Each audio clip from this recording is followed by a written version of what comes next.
This time, let's continue with paired t-test. What is paired t-test?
Okay, so let's take a look at the important key ideas. Number one, a paired t-test, also called a correlated pairs t-test, or a paired samples t-test, or dependent sample t-test, is where you run a test on dependent samples. Now, dependent samples are essentially connected, meaning they are tests on the same person or thing.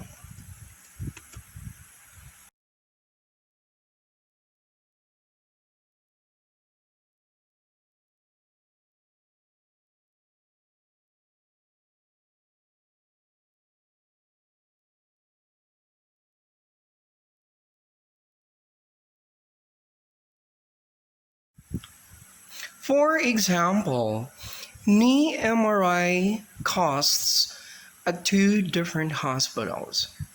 Two tests on the same person before and after training. Two pressure measurements on the same person using different equipment.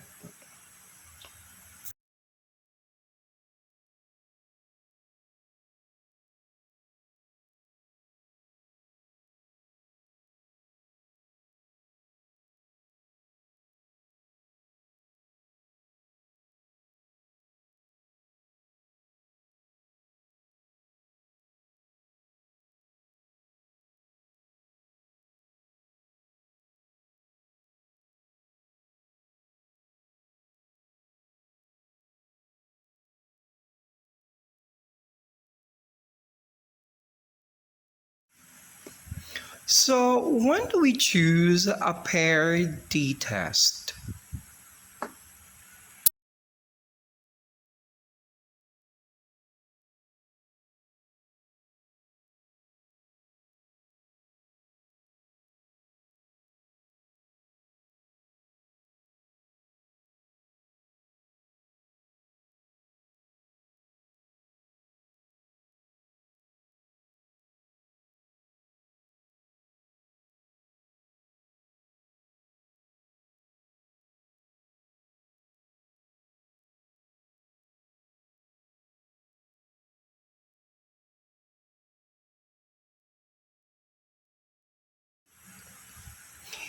If you have two measurements on the same item, person or a thing, or if you have two items that are being measured with a unique condition.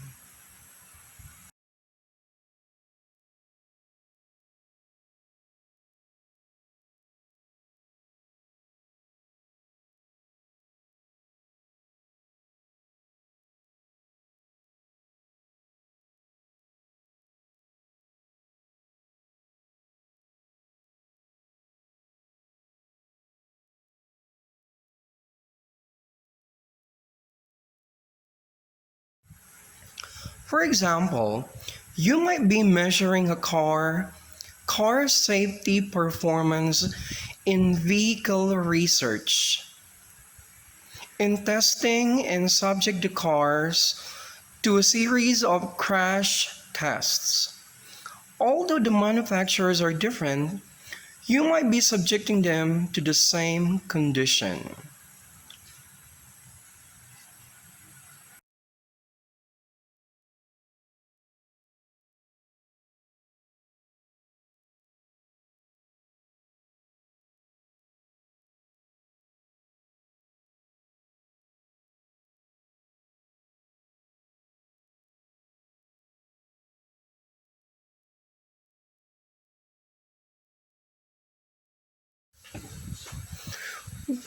With a regular two sample t-test, you're comparing the means for two different samples.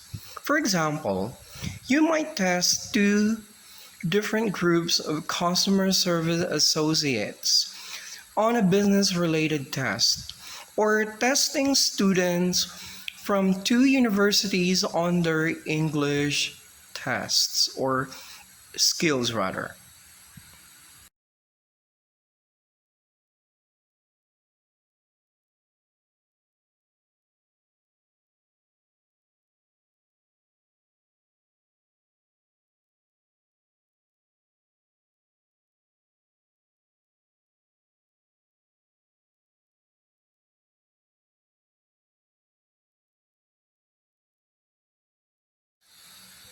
So if you take a random sample, each group separately, and they have different conditions, your samples are independent and you should run an independent samples t-test, also called between samples and unpaired samples.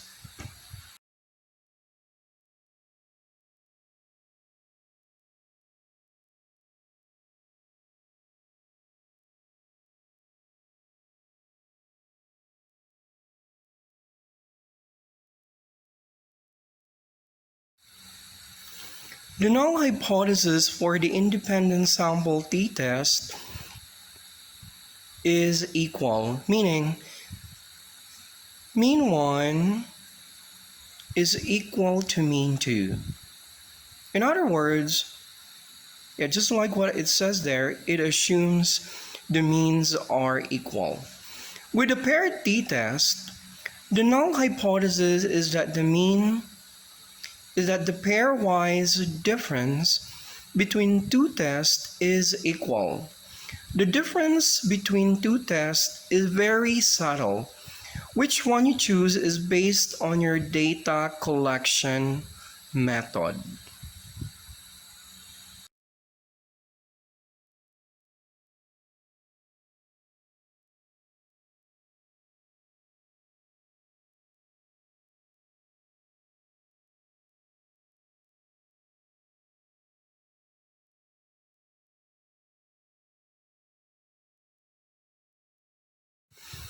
Let's continue with paired sample t-test by hand. So we're now going to perform a t-test, a significance test rather.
Let's move on to step 1.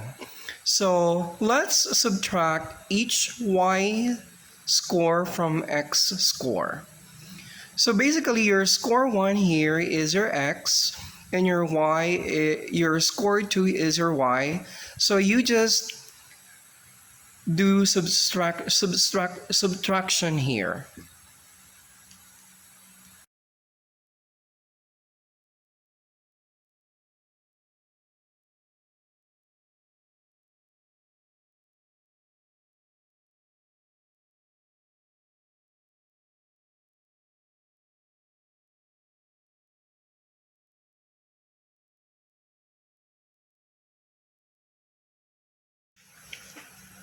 Step number 2.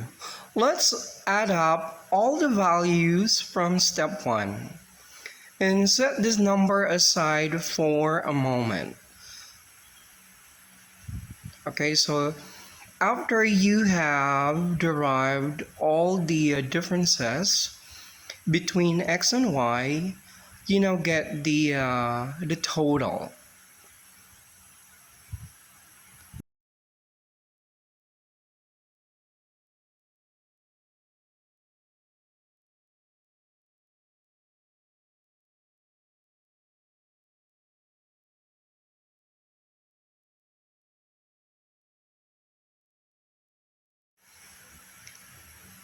In step number 3, square the differences from step 1.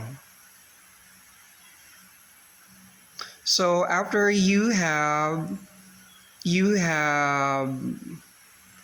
gotten the difference, you get the square of that. For example, 3 minus 17, 3 minus 20 is 17.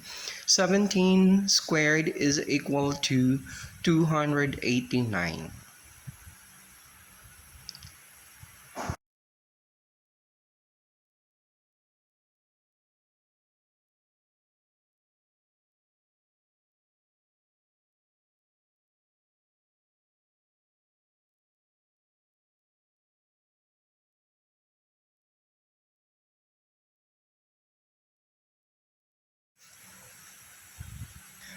Okay, so step number 4. Let's add up all the squared differences from step number 3. So you get the sum of all the squared differences.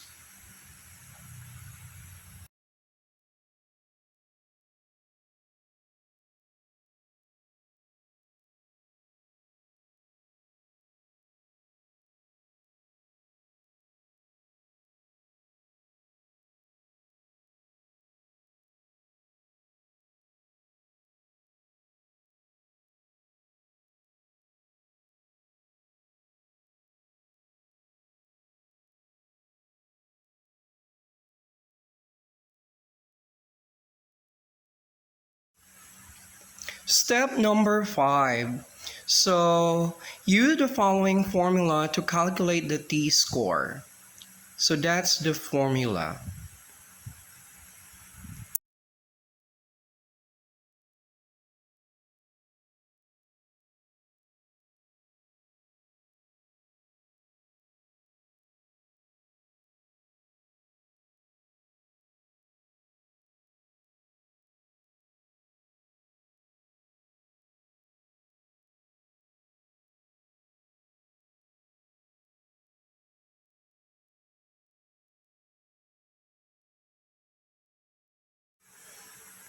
So if you're unfamiliar with the summation, you may want to read about this first.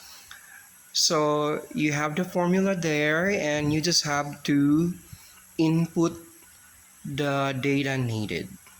And what we have derived there is t is equal to negative 2.74.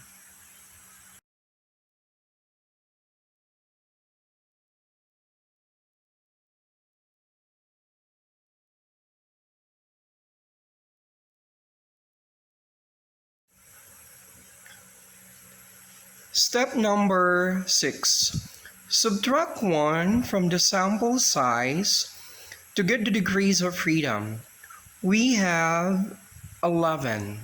11 items so far, so 11 minus 1 is 10. Step number 7.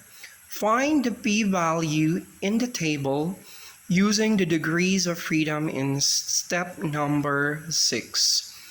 If you don't have specified alpha level, use 5%.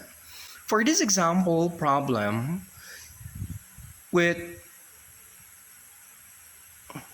for this example problem, the t-value is 2.228.